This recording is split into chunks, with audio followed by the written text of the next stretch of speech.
Hey there, groupies. Welcome, welcome. We are doing a session today on the value of time, trying to give time back to you and back in your day. And I've got the beautiful Colleen Sinclair here with me. Hey, Colleen. Hello, everyone. It's been a while since I've had you on. So it has been a while, and I'm very, very happy to be here. Perfect. And you were actually a special guest. I was very lucky to come up to the beautiful sunny Sandgate. Yes, it was very lovely. No, it was beautiful to have you. So yeah, we were talking when Colleen was up about time and how much it was like a sunrise walk along the beach. Yeah, I think so. We do a lot of thinking and talking at that time with the sunrise in the morning. So we thought we'd get Colleen to do a session on time and how we can get more back into our day, into our workplace, into our personal lives. And yeah, it just seems to be the biggest issue in a lot of people's lives. I don't know about you, Colleen, when you hear it from your clients, but everyone goes, we just don't have time. It's probably the thing you hear the most. Yeah, and I'm busy. Yeah. Busy. How many times do we get answered with, you ask someone how they are and it's, I'm busy.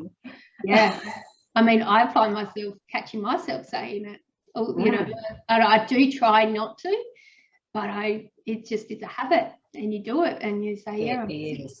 But instead of actually letting people know what you're actually doing, and you're choosing to do that. So we want to find some tips and tricks on how we can get more time back.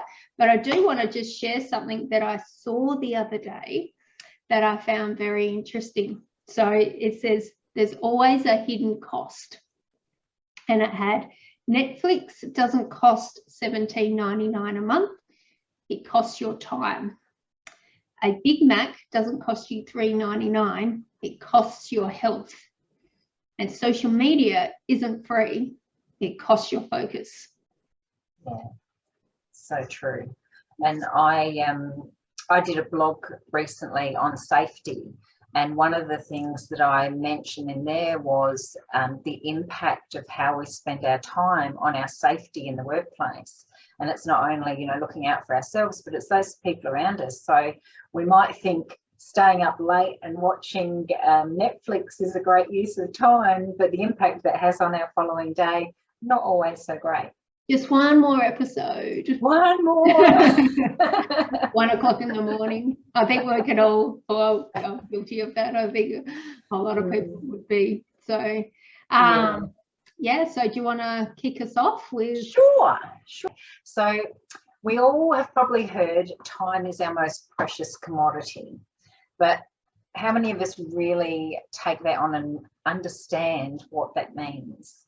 I know myself, I tend to not respect my time perhaps as much as I should. I've been one to avoid planning, and I've heard myself say maybe once or twice that I don't have time. I don't have time for that. But while I'm working through my own challenges with time and trying to... Colleen. Pardon? You're not the only one there. So while we're all trying to work through the challenges with time, and as we're talking 7 habits of highly effective people at the moment as well, it's one of those habits that I'm really trying to build, is trying to refine how I use my time and find as many ways as I can to make the best use of my time. So I'm going to share a few tips with you today. I have previously done a ebook, I guess we'll call it, which was 10 steps. What do we call it? I think it was 10 steps to more time or something along those lines. But it's in the library. So these are in addition to those. Okay. So let's get into it. I want to share with you this quote. Now, when I read this quote, this sort of was a bit of a light bulb moment for me. So I'm just going to read it out. The graveyard is the richest place on earth because it is here that you will find all the hopes and dreams that were never fulfilled, the books that were never written, the songs that were never sung, the inventions that were never shared, the cures that were never discovered, all because someone was too afraid to take that first step, keep with the problem, or determined to carry out their dream. So when I relate this to time, how many times, as I said, do we say, I'll put it off till tomorrow. I haven't got enough time to do it today. All these things that we put off. Monday. Yeah, I'll start Monday. And before we know it, our time's run out. So this quote was a real turning point for me. It really sort of was a bit of a slap in the face. So I hope that does the same for someone that's listening as well. Yeah, it definitely does. So have you ever told yourself any of these things? I'll do it tomorrow. This will take too long. I don't have time now. It's too difficult. I'll wait till I get help. I need more information or more knowledge. I haven't got it perfect. Can you relate with any of those, Nikki, yourself? Yeah, I'm nodding to every single one. Yeah, I think there's probably not many of us out there that haven't said one of those at least once or twice in our life. So as humans, we are conditioned to seek comfort. So it's not unusual that we do go, we'll do that tomorrow. You know, the things we perceive to be too hard, too big, take too long, that we want to put them off. But in saying that, are they really that big? Will they really take that much time? One of the things I have put off myself has been social media planning. Now, I'm not sure whether anyone out there has a business that is ever, needing to be doing social media posts. I know what I should be doing, but the thought of putting the time into it seems too big. It just seems like there's just too much involved. So instead of doing it, I just keep pushing it aside. Well, today I actually took the time. I had the help of the wonderful Alana to help me work through my strategy. And you know what? Here I thought this was such a big task, was going to take me so long. It was done in no time. Like, it really was like mind-blowing that I had put this off for so long and yet take one step, ask for help, and it was done. So it's like a lot of things, isn't it, that we make this big story in our head to justify why we don't want to do it, because we think it's going to be too hard. But literally, you turn it into such a big thing that it becomes bigger than Ben-Hur. And then when you do it, it's like, oh, why didn't I just do that originally? That's right. So we've got these stories that we keep telling ourselves. And so my new story is going to be that I love planning. Planning is fun. And if I get in and do it now, I'll achieve what I need to achieve. So I think, we really having the awareness around what those stories are we're telling ourselves and pulling ourselves up and bringing it back to time. Because we don't have an endless amount of time, that we just get in and get stuff done. And if we're in a pickle and we don't know where to start, ask. The Scratching Records community, I'm sure, has got someone in it that will be able to help you or point you in the right direction. So effectively, you are scratching the record, aren't you? You are scratching the record, exactly. Love it. So my first tip tonight or today is diarising time for the activities that you really love, the activities that bring you joy and energize you. Because I think this is a really big thing, that we forget the importance of re-energizing and doing the things that bring us joy. Now, for me, when we started our business, we let our business control us. So it was, our time was dictated by what needed to happen in the business. When we did the exercise of diarising our time for the activities that were important to us, so they were, at the time when we first did this, was date night. So Wednesday night was locked in as date night. Oh, I love that. And Thursday afternoon was locked in for Phil as golf time. And we also locked in time for Sunday afternoons was catch up with friends time. So there were just a few things that we started with, and it just made an immense difference. Our productivity, our happiness, like everything changed. And that's when we actually started to see an improvement in the actual business. You know, our staff were happier, our sales were higher, our revenue, our profitability was greater. So the importance of making the time for yourself for the things that bring you joy, I just cannot emphasize enough. And you want to make that kind of like a non-negotiable. So once it's non-negotiable. So that, for me, this is your starting point. So when you're blocking out time, like, this is where we start. Start with the stuff that's going to bring you joy and bring you energy. And yeah, it's going to give you joy. I mean, joy is I guess the most important thing, because, you know, from joy, everything else just flows. Yeah. Then tracking how you spend your time. Now, this is a very interesting exercise. Like tracking anything, the more we understand it, the easier it is to make change. So I would ask that you maybe make this a bit of a challenge, and I do have a spreadsheet that I'm going to share where you can actually track your time and see where you would just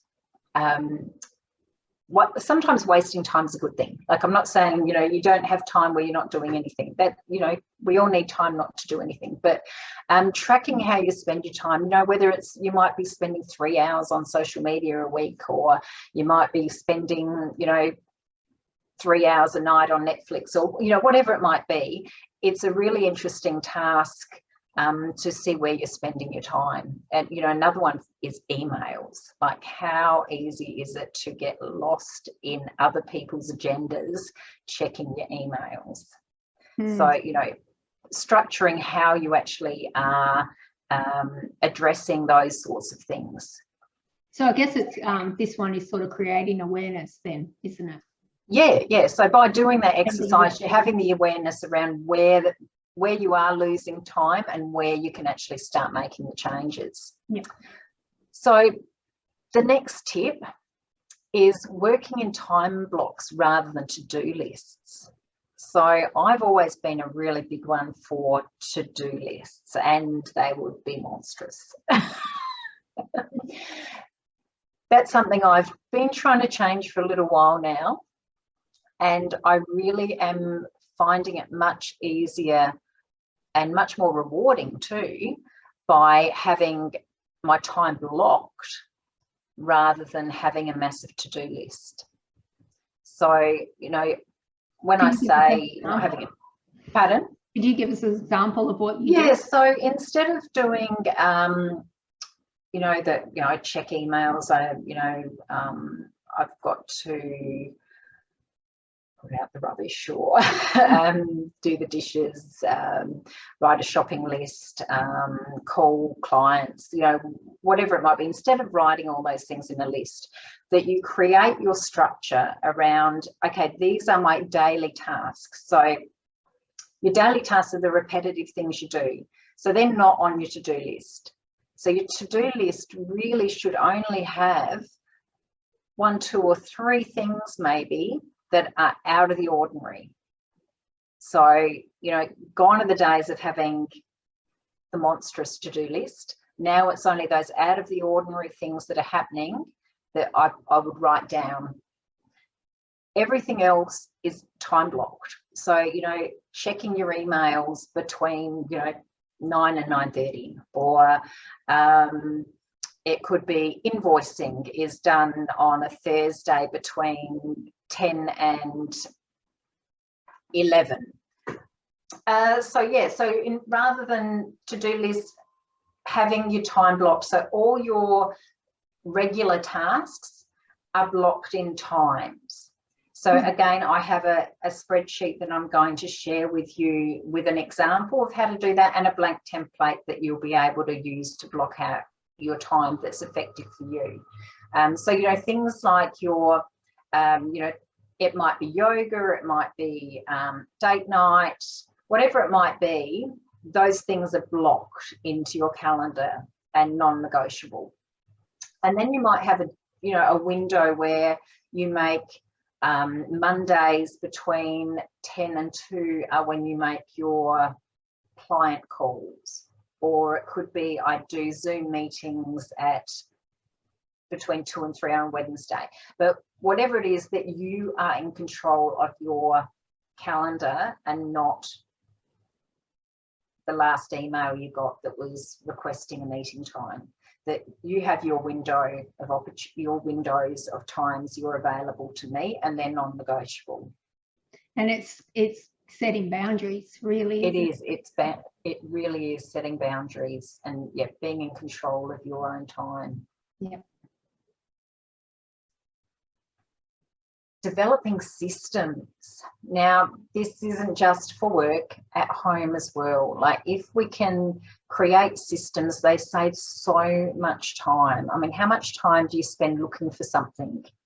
You know, whether it's that, you know, it could be a bill, it could be a letter, or, you know, we spend a lot of time looking for stuff, instructions. You know, the instruction manual for the printer, you know, whatever it might be. I mean, now we're in a world where everything we can find on the internet anyway. But there are still things, you know, it might be warranties. There's still stuff that we have, you know, whether it's notes or paper bills or whatever it might be. So, and this system isn't just for paper, like, also for your electronic files, that having 5 to 7 categories that you keep all your information in. So, you know, on your computer, or whether it's a box of files, any notes or anything are easily found.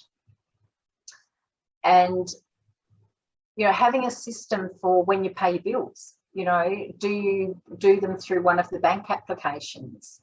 Or do you pay them the moment they arrive, or do you diarise them? You know, whatever the system is, having a system that, so things don't get missed and don't get lost, and that you don't have to be worrying about forgetting to pay the car rego or whatever it might be. Because if you've taken care of that the moment it's come into your hand, you know it's out of your mind, because you know that you've got that taken care of. It's either been paid or you've got it scheduled. If you're in, well, if I'm going to say business or personal, having a cash flow spreadsheet makes life so easy for controlling your finances. You know, knowing when you've got excess money, you know, available to save or spend. When you've got, you know, planning ahead of time for maintenance on your car or house maintenance or any of those sorts of things, when we can have control over those areas of our life, it takes a level of worry away, and it's powerful to have that control over our lives, knowing what's coming up, knowing we're not going to have an unexpected bill come in, you know, having our stuff in order. I actually was just talking to someone about this today, with how easy it is by tapping and go, because I said I might have to go back to cash, because you are physically spending that money, whereas if you tap, you don't realise how much money you're spending. Yeah, and it's easy to, you know, somebody was saying the other day that they were spending $250 on coffee a month. Like, you know, how much money are we not realising we're spending? So yeah, really important. And you know, there's some great applications available now to track your money, and a lot of banks, I know, Up, I'm not sure if everyone knows of the Up Bank, but you know, a great way of categorizing your spending and tracking what areas you're spending your money. And I think most banks have some sort of form of tracking that you can use. But also, you know, if you haven't got that, setting yourself up a spreadsheet. Decluttering. Now, probably, if you're anything like me, clutter makes you feel anxious. Like if the environment around me is cluttered, my head is cluttered. I do not function very well. My focus is not good. So decluttering, although it's an investment in time to do the decluttering, the benefits are momentous. You know, having a place for everything, not having excess stuff lying around the place. You know, even to, you know, it could be, you know, hand washing and, you know, your colours or whatever, you know, having a system in the laundry to keep things organised. We said earlier about warranties and instruction booklets, you know, tax paperwork. I mean, how often do we go and check, is that, you know, the expired stuff? You know, we only need to keep, I think it's 4 years for our personal tax stuff. I know I came across a box in the bottom of our wardrobe recently and I went, oh gosh, there's a couple of years in there I don't need anymore. But there's stuff around the place that we probably don't need. So I really encourage you to do some decluttering and clear the mind. Delegating.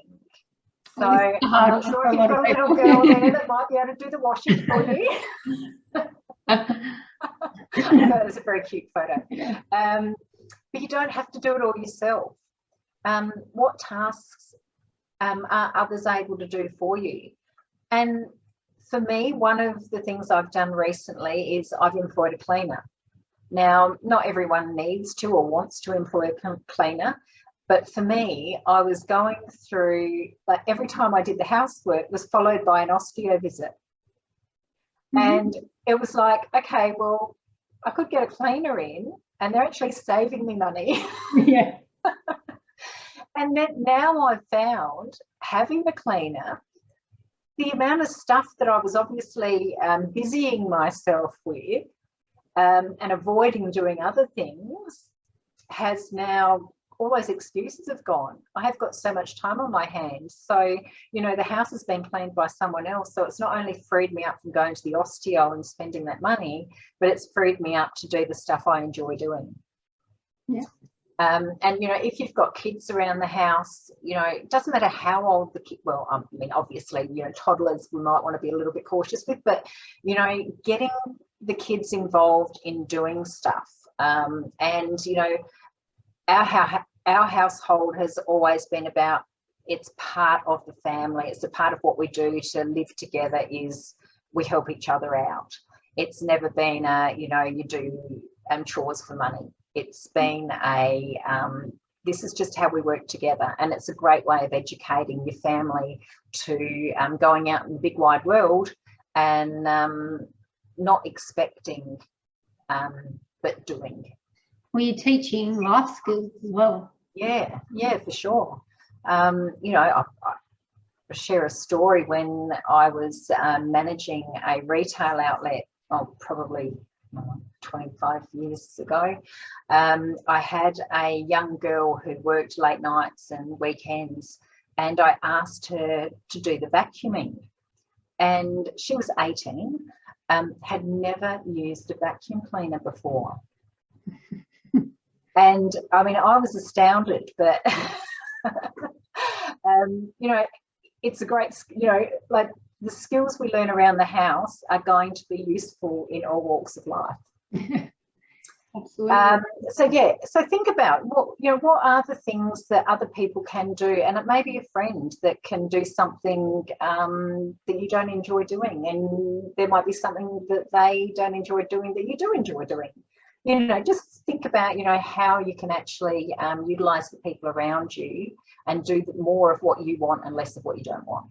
So Colleen, does that mean you can come here if I ask you to do my washing? Definitely. I'll be on a plane straight away.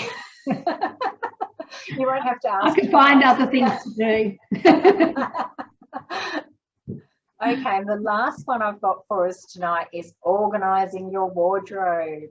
Like knowing what goes with what layers work together, and removing that not knowing what to wear. Because for me, I don't know whether anyone else relates to this, but there's been a lot of time wasted on piles of clothes building on the bed, trying to work out what goes with what, and, you know, running probably anything up to half an hour late because, you know, then it's can't find the shoes or whatever it might have been. Yeah. Or something needed. Totally relate. Yeah. So thinking about the night before, what you want to wear as well, having that out, doing the ironing the night before, and when you wake up in the morning, you've got so much more time. You're in a great space. Your mind is focused on the day ahead and not in that stress of running late or walking out the door with a top that might have a dribble of something on, or so they're my tips. Just with the clothes one, yeah. I've heard basically if you haven't worn it in 12 months because you've gone through the 4 seasons, then get rid of it, like or like donate it. Is probably the best. About recycling, so if you can donate it, but yeah, sort of going, if you haven't worn it for 12 months, probably unlikely that you're gonna wear it. I think that's a really good rule of thumb. If it's not been worn in 12 months, it's time for it to go. And, you know, even keeping things that are, you know, bally and, you know, like we can't make way for new unless we get rid of the old. Yeah, I like that. So that is me.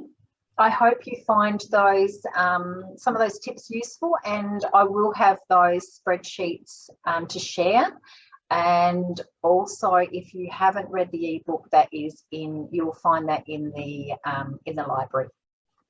Perfect. Oh, thank you so much, Colleen. Some My pleasure. Great tips there. So start implementing even just one tip at a time, you know, so tick that and then you can move on to the next one. So these are just here to help you out. It's your choice if you want to implement them or not, but if this is going to help you get time back in your day, which is what we're all about. And time is running out, as you say, so we want to get as much as we can. Money we can always earn, time we can't get back. So I think I might leave it there. What do you think? Okay, I think so. Thanks guys, and we will talk to you soon. And thank you so much, Colleen. Pleasure as always. Wonderful. See you all soon. Bye, everyone.